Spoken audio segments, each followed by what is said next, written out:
I'm sitting outside of Kenworth dealer in Sioux Falls. It's a good spot actually. These guys also do Volvo and Hino.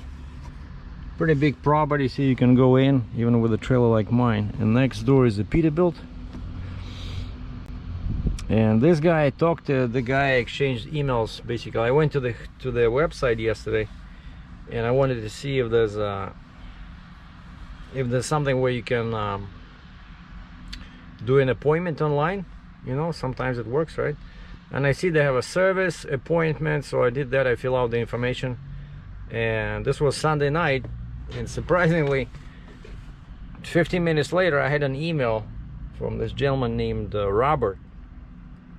He's like the service manager, service advisor, and he was checking his emails on the weekend, and he says, yeah, we can take a look at your truck, but of course they don't promise that it'll go in the shop. And so unloading took a long time because there was another truck ahead of me. Then they had to stop everything because they had to load one of their pickup trucks with something. And then finally it was my turn, and I disconnected the Jeep and I backed the Jeep first inside the shop. It was like a very long shop, you know, pretty much almost like from here to that broken RV in the back, you know. And I backed the Jeep probably as far as this pole over there because I didn't want to hook up and reconnect and, you know, 20 times. This way, basically I dropped the trailer, drove the Jeep away and stopped, and then I waited for them to tell me it was okay to back, and then I backed, dropped the Jeep once, right, and then I went hooked up to the trailer, and then I backed the trailer all the way to the Jeep so that they can take off that piece. They had a ceiling crane, and they took it off, and the guy had to maneuver it like for 5 minutes around the Jeep because of that pogo stick, right? But he made it work, and then the Jeep was sitting right behind it, so he just lifted it. We had to play with the length of cables. At first it was, of course, it was not going up, like the wheels. This part was heavier for some reason because he had the straps he put on this side were much longer, and I said that's not gonna work.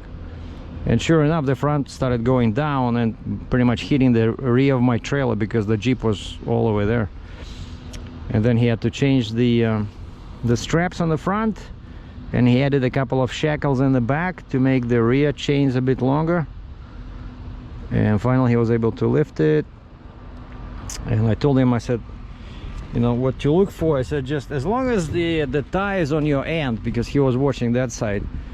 I said, as long as the tires on your end, they are right on the edge of the trailer, like here, you see this one? It's right on the edge. And I said, the legs should be like this. I said, this round plate, half should be on the metal, half should be here. So it could go this way a little bit, but this is fine, right? So once you know how to load this, it's fairly easy. And then I prepared my chains in advance. I know I just need 4 short chains. And I always do it like this. So this hook, that D-ring to here, and then this D-ring to here, and that's it. And I dropped the height, and of course I had to block my stinger 20 times, but it's okay. And then I dropped the height now because I'm empty. I dropped to 1, 2, 3, 4, 5 to position 6, so this way it doesn't try to steer me sideways on the corner. Otherwise it can hit somebody that's trying to turn this way. Yeah, so now I went in, gave them that printout with that code, and of course they know this. Yeah, I said, I don't think it's the turbo, I think it's the sensors. And I went in, and the guy Robert was behind the desk, and I asked him, I said, is this next door, is this your property with a big dirt lot? He says, yeah. And I said, what do you want me to do? He says, oh, just wait in the truck. He says, we can read the codes, but he says the actual diagnostics happens in the shop. So he says, today we're working on the truck from last week. See, now it's all nuts, right? It's all crazy, nobody has parts. and he says we can read the codes. He says the guy will come out with a computer, read the codes. But I said I already know the code, but maybe it'll show something different. He says, is the light active, the code active? I said, yeah, it's still on. He says, has it derated you? Yeah, because you know that what happens once if the problem becomes severe, the computer starts derating you. It gives you like the message in red. I think it happened to me once when I had the issue with the def. And the trick is, do not stop the engine. That's what one guy told me. He says, if you get that warning, you have, I forgot how much, you have so many hours or something. No, you don't have any hours. Basically, it gives you that warning, and if you stop the engine, it starts that clock. And the clock is basically when you totally derate it up to like 5 miles an hour. That's it. You cannot drive. You can only limp to a shop, you know. But if you don't stop the engine, like run it all night, all day, he says the clock will be on pause, you know, will be inactive. That's what somebody told me. Or you can, you know, what you can do, you can disconnect the battery or something. I forgot, but there's a couple of tricks. But once that clock starts ticking, you know, it'll tell you like you have 8 hours, you know, to get to a shop or something. And then after that you lose, I think first you lose like, I don't know, 50% of power, and then it's like 5 miles an hour. So basically you cannot do a load, you know, you have to just drive to a shop. And so yeah, these guys, he says, yeah, we can read the codes today, but diagnostics, he says, we're so booked. And like, I don't know, why is it always, you know, I always joke about this. I say, so I'm not sure, like, let's say when a shop is totally booked, like, what does that mean? So it can mean two things. One, it means that these guys are very good, right? That everybody wants to give them trucks to repair, right? That's why good guys are usually busy. But it can also mean that Kenworth trucks are not worth anything, and they keep breaking, and the shop doesn't do a good job, and so they do a job, it breaks again, you know what I mean? Like, that's why they're busy. So either they're busy because they're very good, or they're busy because they're very bad and trucks are bad, and Kenworth are worthless, you know. So there's like two ways to look at the situation, right? But it's always feels a bit strange, like people, oh, we're so booked. Why is everybody breaking down, right? I want to know. So he says next week. I said, what about the sensors? You guys have them in stock? And he says, oh, you can check with the parts if you want, because, you know, I can just buy a speed sensor if they have it, and I'm pretty sure I can install it myself because it's just a cable, plug and play, you know. But I don't like that one cable where there's a heat shield and it's damaged. You know, something tells me that might be the culprit. That might be the culprit. And I made the crane guy sign like one packing list, one bill of lading from the shipper, one bill of lading from the broker,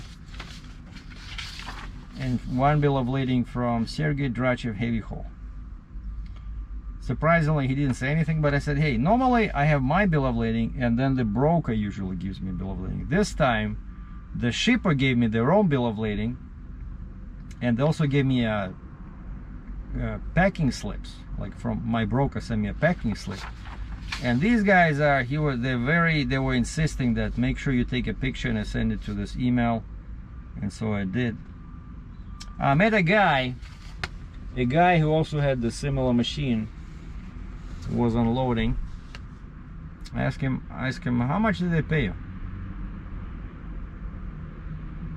I don't care about the overall number, because he works for Landstar, so he gets you know, 70-30% because he has a tri-axle step deck, right? If you don't have your own trailer, they pay you 64%, you know. And so he gives me the number, and I realized, like, wait a second, this guy is losing, you know, 27% of that.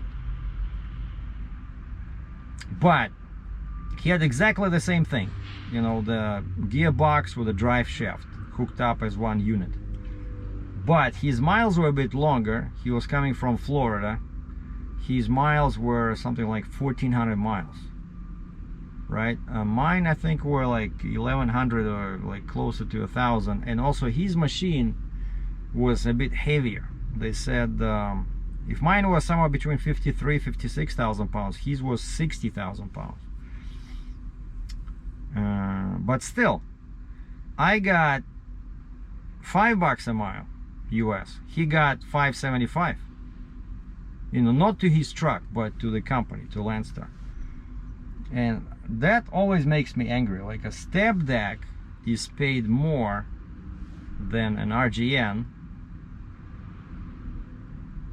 But the truth is that you don't need an RGN for this, right? You can load it on a triaxle step deck, but his miles were longer and his load was heavier.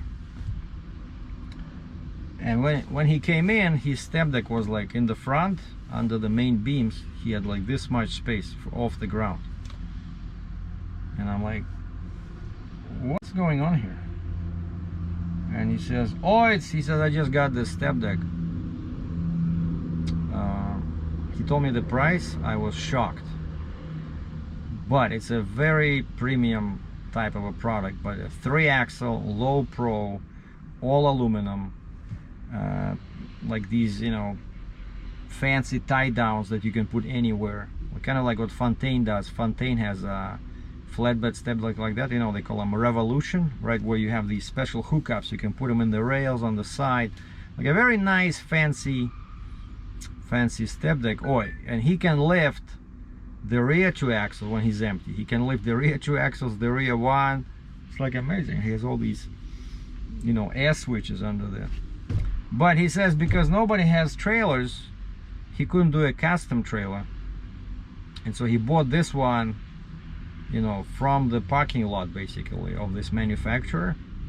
And it's not a wide known, it's like a new manufacturer, but the trailer looked good, like very thick, you know, aluminum everywhere. And he damaged the rub rail somewhere, so now he was trying to find somebody who can fix it, you know, cut out a piece of rub rail, put a new one in.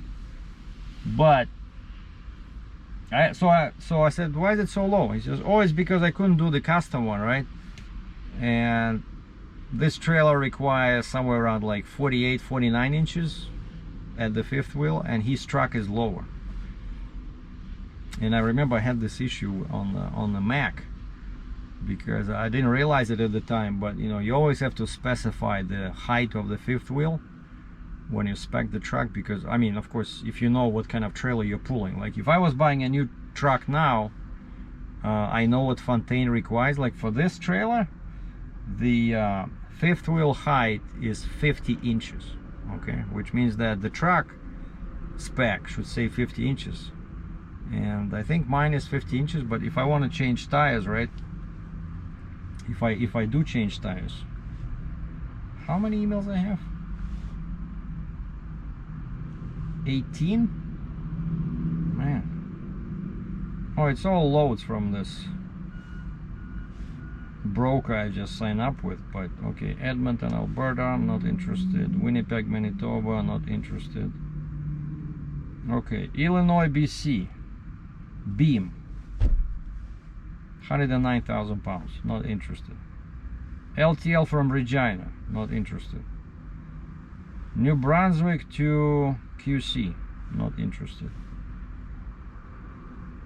Regina to BC, not interested.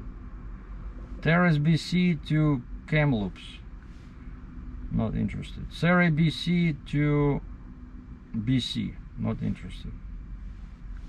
Mississauga to QC, LTO. LTO, not interested. Another LTO, deleted. Some kind of a text software, deleted. Oh, and this is my copy of the proof of delivery that I sent. We're gonna save it, mark it with a star. Okay, another load here, BC to Nevada. Like, where were you guys before when I had this? 47,000 pounds. Probably pays like $1 a mile. Oh, and that's another thing why he's this guy from Florida. Load paid better because he's inside US, whereas loads out of Alberta are notorious for being cheap. Okay, BC to BC, deleted. QC to Ontario, deleted. Alberta to Alberta, deleted. Oh, now we're all up to date. Beautiful. And this other load, I was talking to the lady because I worked with them before. They have an excavator sitting 800 miles away, going right to Ontario. And I explained to them, I said, I have a tandem Jeep, I have a Stinger, I cannot leave them here. So I said, I checked the permits on that website, and I said, my permits will be $2,200 US. So I said, can you pay me more so to cover the cost of permits? And it looks like they didn't even read my entire email. For some reason they did not see the words Jeep and Stinger, and they're like, not sure where you came up with $2,200. There's and you said you need pilots. This load does not require pilots anywhere. According to our calculations, the permits will cost about $600. And I'm like, could you please read my email? I told you this is my situation. Like, I understand you don't want to pay, but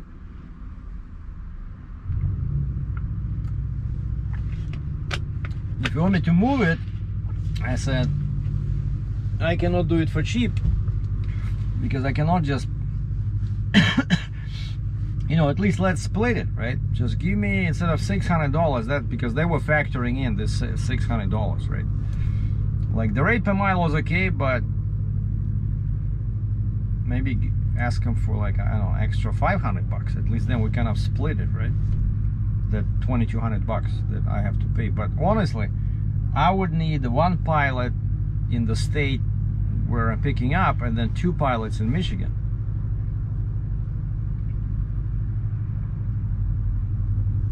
So anyway, so that's what's happening now. The weather's good.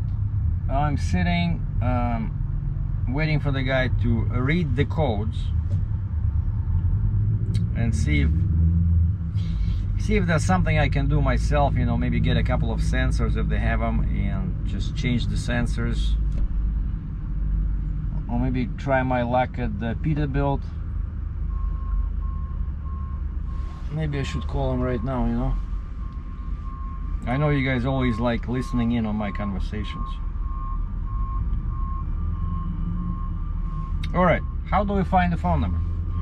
Google Maps, make sure your location is on. Okay, click position, shows me my position. McDonald's is next door, Super 8 Hotel is next door, Peterbilt of Sioux Falls. Call. Speaker.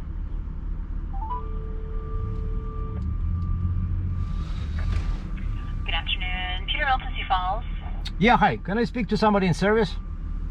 One moment, please. Thank you.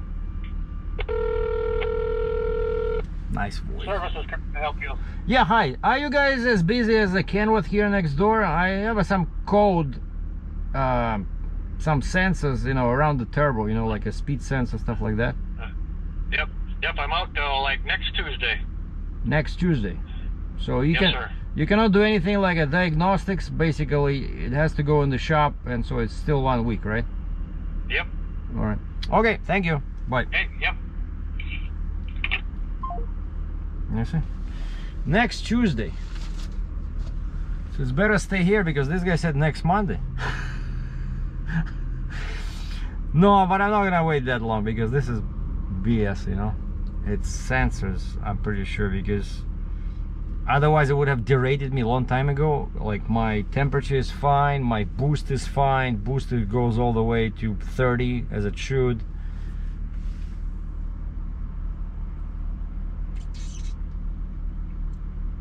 Maybe they can recommend some kind of a, you know. No, but again, like sensors, right? They're plug and play, right? All you need is a screwdriver, maybe a small hammer. No, I'm kidding. But yeah, usually just a small screwdriver where you can, you know, lift that little tongue. Some of them are tricky to disconnect, but it's just, you know, unplug one, plug in the other. But like I said, I have my suspicions about that shield thing, and so when the guy comes out, I'm gonna ask him. And so if not, so maybe he can give me some recommendations. Then I'll go and I'll get these sensors. I'm guessing we'll go to the truck stop.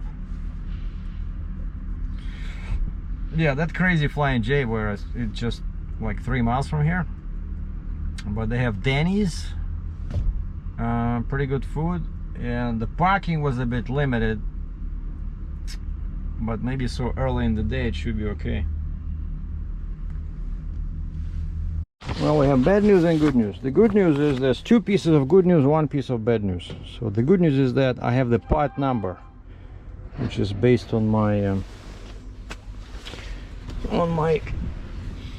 VIN, specific for my engine, and that part number is good for Cummins, Peterbilt, and Kenworth. He says except Cummins adds CUM at the end, like 3 letters.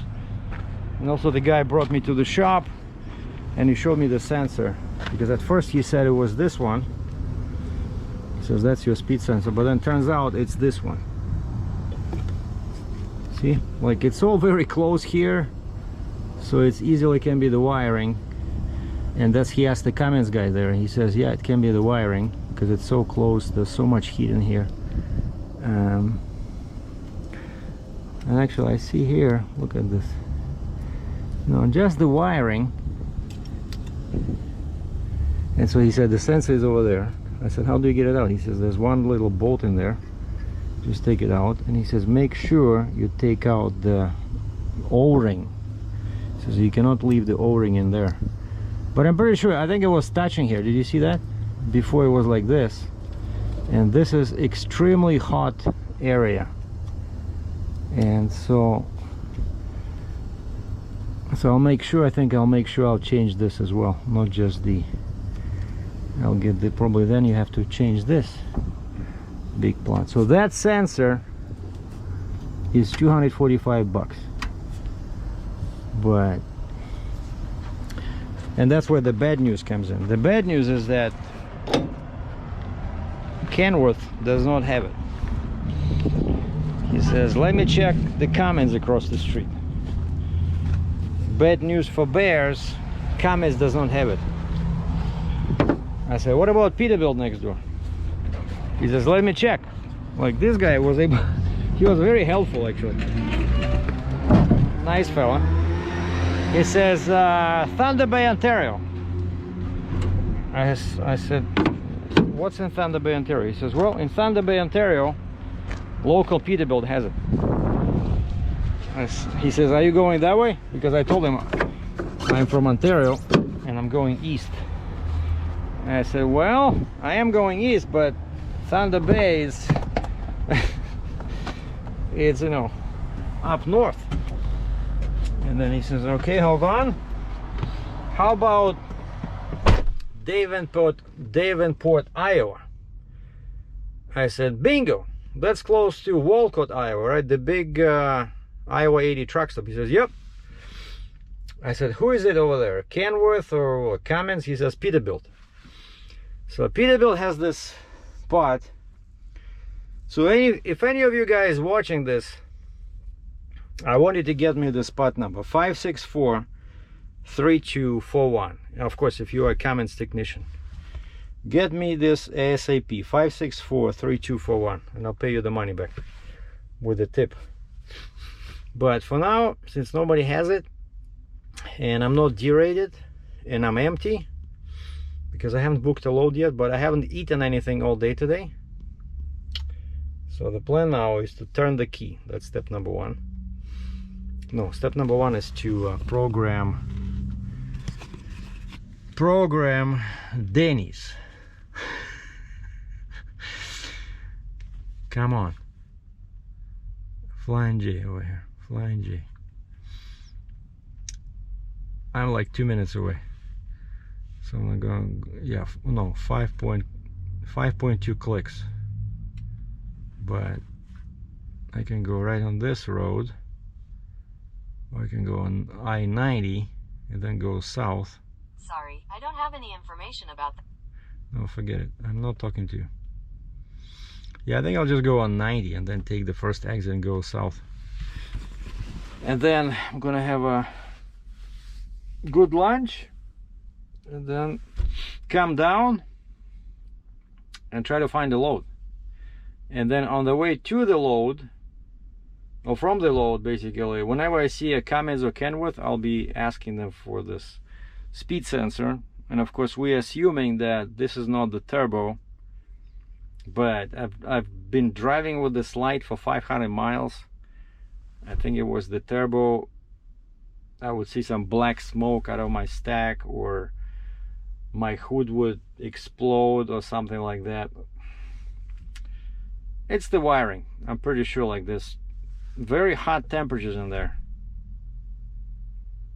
And I just did 2 loads through the mountains, right? 2 pretty heavy loads.